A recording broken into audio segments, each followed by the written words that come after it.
যে 5টি কারণে জিক্সার মনোটন বাইকটি এখনও কিনা উচিত, সে 5টি কারণ নিয়ে আজকের এই ভিডিওটি তৈরি করলাম।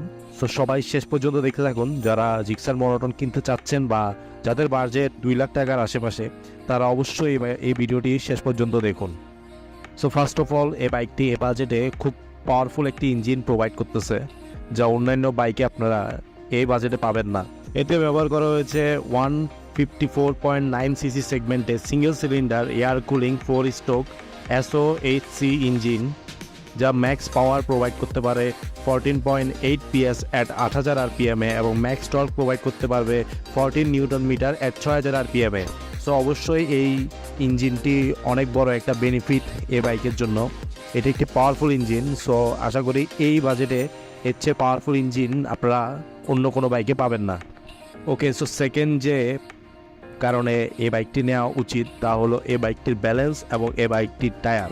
এর ফ্রন্ট টায়ারে ইউজ করা হয়েছে 100/80 সেকশনের টায়ার এবং রেয়ারে ইউজ করা হয়েছে 140/60 সেকশনের টায়ার, যা অবশ্যই একটি মোটা চাকা এখানে ব্যবহার করা হয়েছে, যার কারণে আপনার টায়ারে গ্রিপ এবং কর্নারিংয়ের সময় খুব ভালো কনফিডেন্ট পাবেন এই বাইকটি থেকে। সো এই বাইকটিতে মাইলেজ খুবই ভালো পাবেন। কার্বোরেটর ইঞ্জিন হওয়া সত্ত্বেও সিটিতে আপনারা 38 to 40 কিলোমিটার পার লিটার পাবেন এবং সিটির বাহিরে 45 কিলোমিটার পার লিটার পাবেন এই বাইকটি থেকে প্রতি লিটারে মাইলেজ। সো লুকসের কথা যদি আসে, এই বাইকটি সবার সাথে খুব একটা ম্যাচ হয়। লম্বা বা খাটো যে কেউ এই বাইকটিতে বসলে খুবই সুন্দর মানায় তাদেরকে। সো লুকসের দিক থেকে 10 আউট অফ 10 এই বাইকটিতে দেওয়া যায়। সো লাস্ট, এই বাইকটির maintenance cost. So maintenance cost এই বাইকটিতে অনেক কম। এই বাইকটির ইঞ্জিন অয়েল 850 মিলি এবং এই বাইকটিতে আদার্স কস্টিং খুবই কম, পার্টসের দামও খুবই কম।